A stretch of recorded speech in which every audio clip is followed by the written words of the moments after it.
until death do us apart. When I got home that night, as my wife served dinner, I held her hand and said, "I've got something to tell you." She sat down and ate quietly. Again, I observed the hurt in her eyes. Suddenly, I didn't know how to open my mouth, but I had to let her know what I was thinking. "I want a divorce." I raised the topic calmly. She didn't seem to be annoyed by my words. Instead, she asked me softly, "Why?" I avoided her question, and this made her angry. She threw away the chopsticks and shouted, "You're not a man!" That night, we didn't talk to each other. She was weeping. I knew she wanted to find out what had happened to our marriage, but I could hardly give her a satisfactory answer. She had lost my heart to Jane. I didn't love her anymore. I just pitied her. With a deep sense of guilt, I drafted a divorce agreement which stated that she could own our house, our car, and 30% stake of my company. She glanced at it and tore it into pieces. The woman who had spent 10 years of her life with me had become a stranger. I felt sorry for her wasted time, resources, and energy, but I could not take back what I had said, for I loved Jane so dearly. Finally, she cried out loudly in front of me, which was what I had expected to see. To me, her cry was actually a kind of release. The idea of divorce, which had obsessed me for several weeks, seemed to be firmer and firmer now. The next day, I came back home very late and found her writing something at the table. I didn't have supper, but went straight to sleep and fell asleep very fast because I was tired after an eventful day with Jane. When I woke up, she was still there at the table writing. I just did not care, so I turned over and was asleep again. In the morning, she presented her divorce conditions. She didn't want anything from me, but needed a month's notice before the divorce. She requested that in that 1 month, we both try to live as normal a life as possible. Her reason for this condition was simple. Our son had his exams in a month's time, and she didn't want to disrupt him with our broken marriage. This was agreeable to me, but she had something more.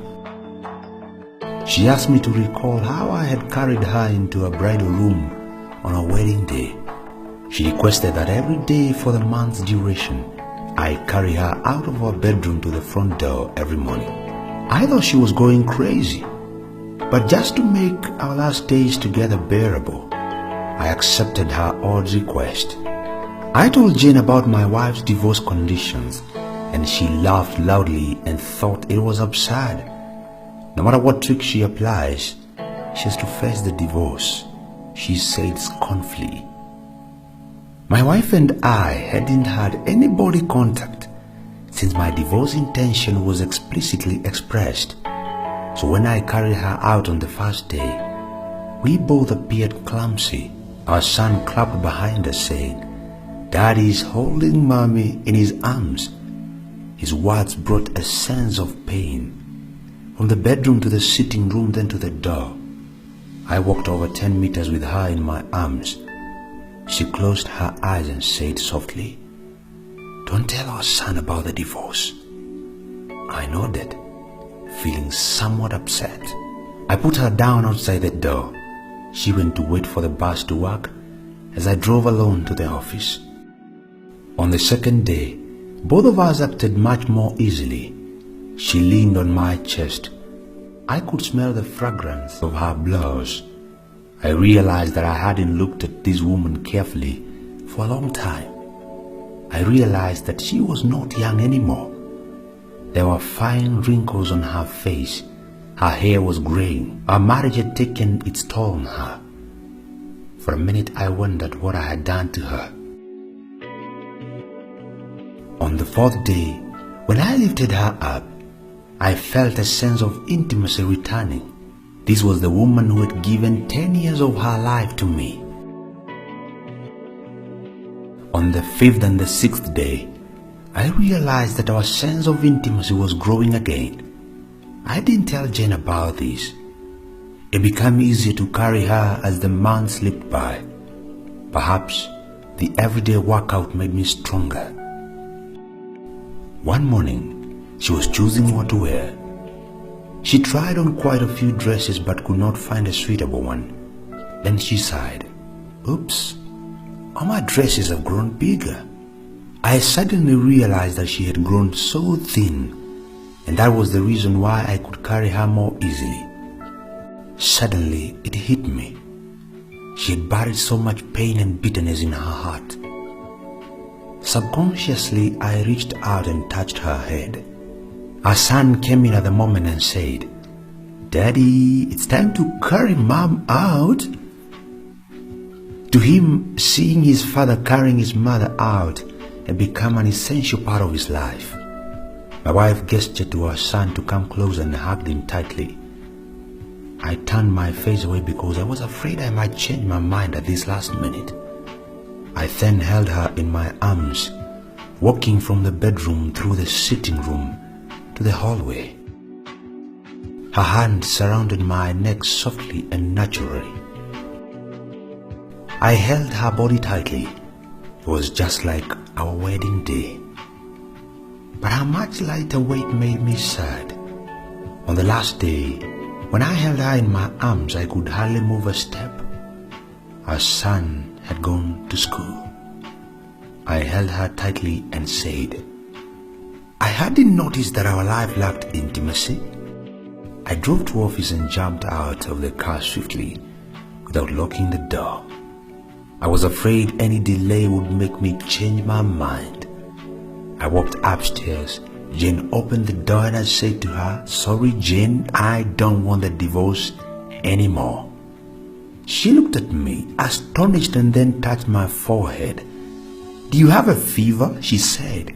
I moved her hand off my head and said, "Sorry, Jane, I said I won't divorce." My marriage life was boring probably because she and I didn't value the details of our lives, not because we didn't love each other anymore. Now, I realized that since I carried her into my home on our wedding day, that I am supposed to hold her until death do us apart. Jane seemed to suddenly wake up. She gave me a loud slap and then slammed the door and burst into tears. I walked downstairs and drove away. At the floral shop on the way, I ordered a bouquet of flowers for my wife. The sales girl asked me what to write on the card. I smiled and wrote, "I'll carry you out every morning until death do us apart." That evening I arrived home, flowers in my hands, a smile on my face. I ran upstairs only to find my wife in the bed, dead. My wife had been fighting cancer for months and I was so busy with Jane to even notice. She knew that she would die soon and she wanted to save me from the whatever negative reaction from our son, in case we pushed through with the divorce. At least in the eyes of our son, I'm a loving husband. The moral of the story: the small details of your lives are what really matter in a relationship. It's not the mansion, the car, the property, the money in the bank. These create an environment conducive for happiness, but cannot give happiness in themselves. So find time to be your spouse's friend and do those little things for each other that build intimacy. And finally, you'll have a real happy marriage.